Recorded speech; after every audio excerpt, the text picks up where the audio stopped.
Hello, friends. Hope you all are doing well and hope you all are staying safe.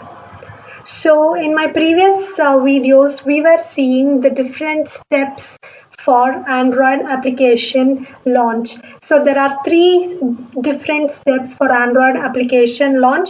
The first one was process creation, the second one was application binding, and the third one is launching an application. In today's session, we will see in detail what happens in this third step, launching an application. And by the way, this is Dimple here and welcome you all back to my tutorial on Android framework components. So let's get started. So after the second step, the system contains the process responsible for the application with all the application classes and resources loaded in process private memory. So if you are launching an app for the first time, we'll complete step one, step two, and then come back to third step, that is launching an app. Suppose we are trying to launch an app which is already there in background. That time we skip process creation and binding application. We directly come to this particular step, launching an application. So here it is similar to the previous step, but instead of bind application message, we will be sending launch activity message to the handler.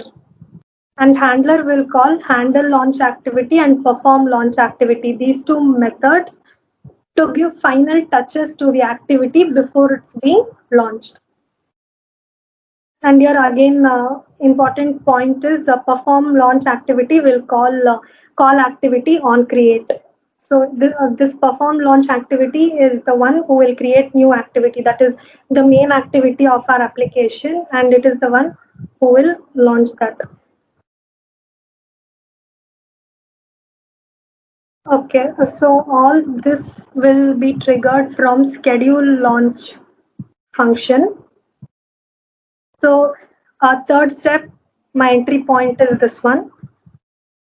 Here I'm just creating activity client record. So similar to process record, what it will do, it will keep details of all the processes and apps running in that process. So what activity client record will do, it will keep information about different activities within an app, the saved states of those activities, the different intents of those activities, all that record, this activity client record will maintain. So we are creating new client record now.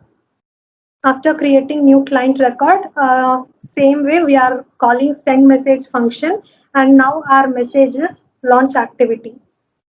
So we'll go there.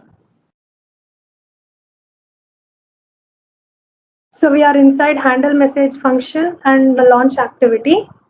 Here activity client record will be created and we'll call handle launch activity function.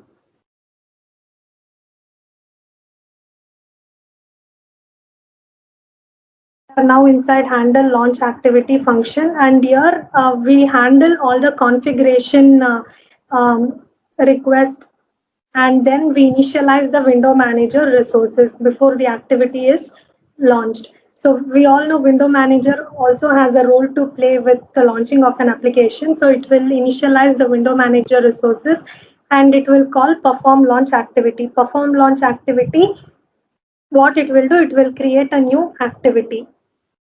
So we will go to perform launch activity.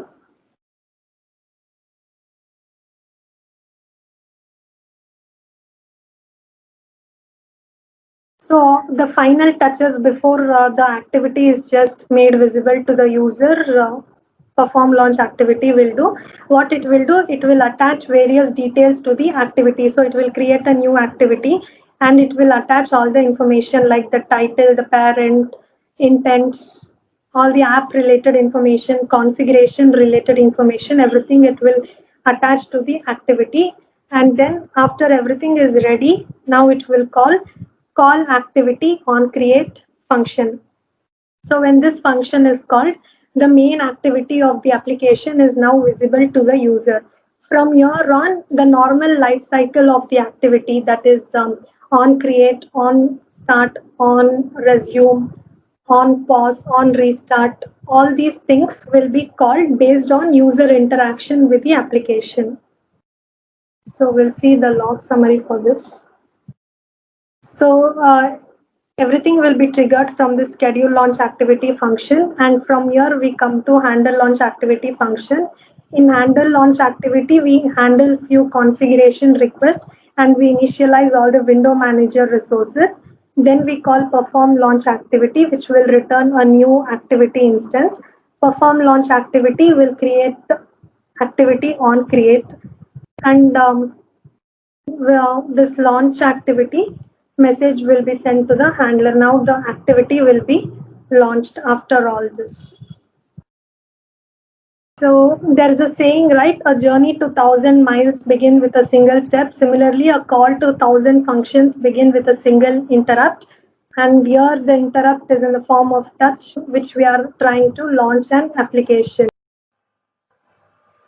So these were the three steps which will occur every time we launch an application for the first time. So next time when you are trying to open any application, you just recall all these three steps and what are all the background processes which occur so that you'll always remember them. I hope this tutorial was informative and helpful. I hope you all enjoyed it and you all learned something from it. I'll see you all in my next tutorial with another new topic. Until then, take care, stay tuned. Bye.